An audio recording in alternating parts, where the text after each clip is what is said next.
First time ಅದೇ ಗಾಬರಿ ಆಗೋಯ್ತು ಸ್ಟಾರ್ಟಿಂಗು. ಹೊರಗಡೆಯಿಂದ ಕಾಲೇಜ್ ನೋಡಿದಕ್ಕೆ ಗಾಬರಿ ಆಗ್ಬಿಡ್ತು. ಯಪ್ಪ ಇಷ್ಟು ದೊಡ್ಡ ಕಾಲೇಜ್ ಎಲ್ಲ ಇಂಗ್ಲೀಷ್ ಮೀಡಿಯಂ ಓದೋರು ಬಂದಿರ್ತಾರೆ. ನನಗೆ ಕೈಯಪ್ಪ ಇಂಗ್ಲೀಷ್ ಹೇಳ್ಬಿಟ್ಟು ನಾನೆಲ್ಲ ಅರ್ಥ ಮಾಡ್ಕೊಳ್ಳೋ ಅಂತ.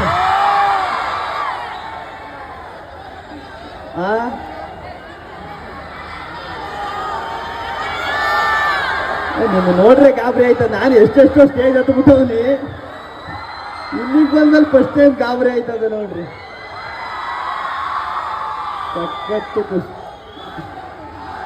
ನಿಮಿಷ ಇರು, ಮಾತಾಡ್ಬಿಡ್ತೀನಿ ನಿರ್ರಾಣ ಆಯ್ತು. ನಾನು ಸೆಕೆಂಡ್ ಇಯರ್ ಅಷ್ಟೇ ಓದೋದು. ನಾನು ಗೌರ್ಮೆಂಟ್ ಕಾಲೇಜ್ ಓದೋದು. ಕಾಲೇಜ್ ಓದ್ಬೇಕಾದ್ರೆ ಇಂಥ ಕಾಲೇಜಲ್ಲಿ ಓದೋರು ಹೆಂಗಿರ್ತದೆ ಅಂತ ಅನ್ಸೋದು. ಇವಾಗ ಕಾಲೇಜಿಗೆ ಎಷ್ಟೇ ಬಂದರೂ ಸಖತ್ ಖುಷಿ ಆಗೈತೆ. ಅದು ಯಾವತ್ತೂ ಮಾಡೋದಿಲ್ಲ. ಅದೇ ಮುಂಚೆ ಎಲ್ಲ ಚೀಪಾಗಿ ನೋಡ್ತಿದ್ರು, ಇವಾಗ ಚೀಪ್ ಗೆಸ್ಟಾಗಿ ನೋಡ್ತಾರೆ.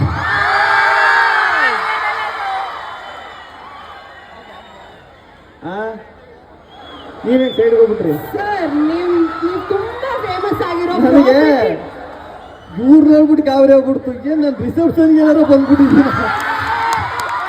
ಇಲ್ಲ ಕಾಲೇಜ್ ಫಂಕ್ಷನ್ ಬಂದಿದ್ದೀರಾ ಅಂತ. ನಾವು ಕನ್ನಡದವರು ಸರ್, ಮೈಸೂರು ರಾಜ್ಯದಿಂದ ಕರ್ನಾಟಕ ರಾಜ್ಯ ಅಂತ ಆಗೋವರೆಗೂ ಕೂಡ ನಮ್ಮ ಮೈಸೂರು ರೇಷ್ಮೆನ ಬಿಡೋರಲ್ಲ. ನಾನು ಅದೇ ಹೇಳ್ತಾ ಇಲ್ಲ ಅಣ್ಣ. ನಾನು ನಾರ್ಮಲ್ ಆಗಿ ರಿಸೆಪ್ಷನ್ ಹೋದಾಗ ಈ ಥರ ಕಾಸ್ಟ್ಯೂಮ್ ಮಾಡ್ತೀನಲ್ಲ, ಏನಿದು ಯಾವ ಕಾಲೇಜ್ ಪ್ರೋಗ್ರಾಮ್ ಬಂದ್ರೆ ರಿಸೆಪ್ಷನ್ ಬಂದ್ಬಿಟ್ಟಿದ್ದಾನೆ ಗೊತ್ತಾಯ್ತಲ್ಲ. ಬೊಕ್ಕ ಅಣ್ಣ ಏನಣ್ಣ ಬರೀ ನನ್ನ ಬಗ್ಗೆ ಹೆಂಗೆ ಹೇಳ್ಬಿಟ್ರೆ ಆದ್ರೂ ಸಕ್ಕತ್. ಮೇಡಮ್ ಬಿಡಿ, ಇವರು ರಿಯಲ್ ಎಸ್ಟೇಟ್ ಆಫೀಸಲ್ಲಿ ರಿಸೆಪ್ಷನಿಸ್ಟ್ ಇರ್ತಾರೆ ಗೊತ್ತಾ? ಯಾವ್ದಾರ ಸ್ಟೇಜ್ ಮೇಲೆ ಸಡನ್ ಆಗಿ ಕೇಳ್ಬಿಡ್ತೀರಲ್ವಾ, ಏನಾರ ಪ್ರಾಪರ್ಟಿ ಕಾಮಿಡಿ ಮಾಡಬೇಕು ಅಂದಾಗ, ಆಗ ಒಂದು ಪ್ರಾಪರ್ಟಿ ಕಾಮಿಡಿ ಸಡನ್ ಆಗಿ ಮೈಂಡ್ ಬಂದ್ಬಿಡ್ತದೆ.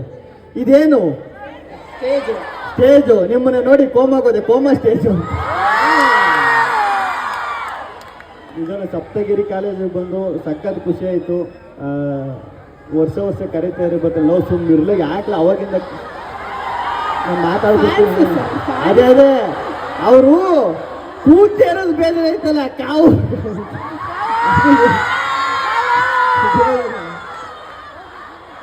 ಆಯ್ತು ಸರ್, ನಮ್ಮ ಹುಡುಗಿದೇನೋ ಒಂದು ರಿಕ್ವೆಸ್ಟ್ ಇದೆ, ಕೇಳ್ಬಿಡೋಣ ಸರ್. ಕೇಳಿ. ಏನಮ್ಮ ಬರ್ರಿ. ಅದು ಯಾರು ಕಾವ್ಯನವ್ರ ಹತ್ರ ಸ್ಟೇಜ್ ಮೇಲೆ ಬಂದು, ಇನ್ನೂ ಕಾವ್ಯನವ್ರು ಯಾರು ಇರ್ತೀರಿ ಬಂದ್ಬಿಡಿ ಅಂತ ಸ್ಟೇಜ್ ಮೇಲೆ ಕೈ ಎತ್ತ.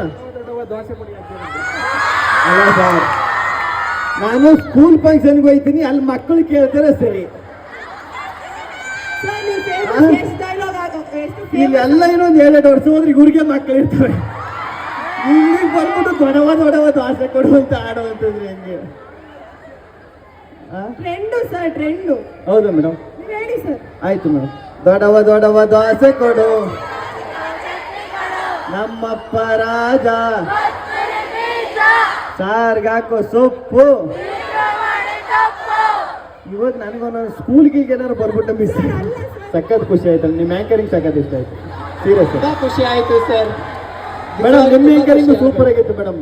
ಆದ್ರೆ ಇಂಗ್ಲೀಷಲ್ಲಿ ಮಾಡ್ತಿರಲ್ಲ ಅರ್ಥ ಆಗಿಲ್ಲ ಅಷ್ಟೇ, ಬಟ್ ಸಖತ್ತಾಗಿತ್ತು ಸರ್. ಸೊ ಇವಾಗ ನಮ್ಮ ಸ್ಟೂಡೆಂಟ್ ಕಡೆಯಿಂದ ನಿಮ್ಗೆ ಒಂದು ಸ್ಮಾಲ್ ಗಿಫ್ಟ್ ಇದೆ ಸರ್.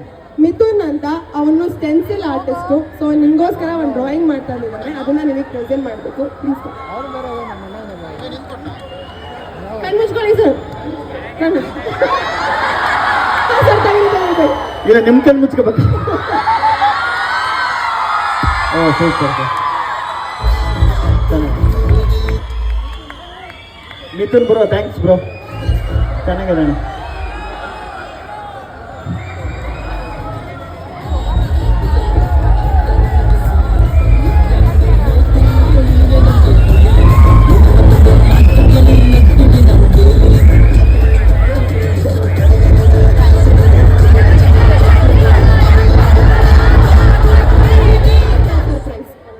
ನಮ್ಮ ಮೆಡಿಕಲ್ ಕಾಲೇಜ್ ಸ್ಟೂಡೆಂಟ್ ಕಡೆಯಿಂದ ತಿರ್ಗಿ ಕಣ್ಣು ಮುಚ್ಕೋಬೇಕಾ?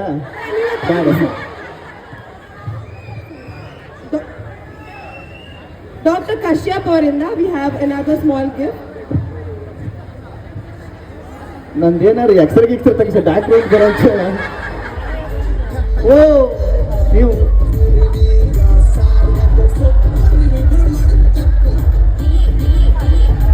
ಇವ್ರ ಬಗ್ಗೆ ಹೇಳಲೇಬೇಕು. ಇವರು ಮನೆ ಹತ್ರಕ್ಕೂ ಬಂದಿದ್ರು. ಡಾಕ್ಟ್ರು ಅಂತ ನಾನು ಡಾಕ್ಟ್ರನ್ನ ಅವಾಗ ನಂಬಿರಲ್ಲ ನಾನು ಸತ್ಯವಲ್ಲ ಇವ್ರು ಬಂದು ಅಣ್ಣ ನಾನು ಡಾಕ್ಟ್ರು ಅಣ್ಣ ಹಿಂಗೆ ನಿಮ್ಮ ಬಿಗ್ ಬಾಸ್ ಎಲ್ಲ ನೋಡ್ತಾ ತಿಂತಾನೆ ಇವಾಗ ನಿಮ್ಮನ್ನು ನಂಬ್ತೀನ ನೀವು ಡಾಕ್ಟ್ರೇ ಅಣ್ಣ ಸತ್ಯವಲ್ಲ. ಥ್ಯಾಂಕ್ಸ್ ಅಣ್ಣ, ನಿಮ್ಮ ಪ್ರೀತಿ ನಿಮ್ಮ ಅಲ್ಲಿ ಬಂದು ಮನೆ ಹತ್ರನೂ ಬಂದು ಕೊಟ್ಟಿದ್ರಿ, ಇಲ್ಲೂ ಬಂದು ಕೊಟ್ಟಿದ್ರಿ. ಥ್ಯಾಂಕ್ಸ್ ಅಣ್ಣ. ಓಕೆ, ಇವಾಗ ಸರ್ಗೆ ಒಂದು ಸ್ಮಾಲ್ ಫೆಲಿಸಿಟೇಷನ್ ಪ್ರೋಗ್ರಾಮ್. ಸರ್ಗೆ ಇಷ್ಟು ದೂರ ನಮ್ದು ಹತ್ರ ಬಂದಿದ್ದಾರೆ. ಸರ್ ಗೌರವವನ್ನ ನಾವು ಮತ್ತೊಮ್ಮೆ ಸನ್ಮಾನದ ಮುಖಾಂತರ ಕೊಡೋಣ. ಸರ್ ಪ್ಲೀಸ್ ಪ್ಲೀಸ್ ನಮ್ಮ ಸನ್ಮಾನವನ್ನ ಸ್ವೀಕರಿಸಬೇಕು. ಬರ್ಲಿ ಚಪ್ಪಾಳೆ ಸಪ್ತಗಿರಿ. ನಿಮ್ಮ ಹೆಸರು ಮೇಡಮ್?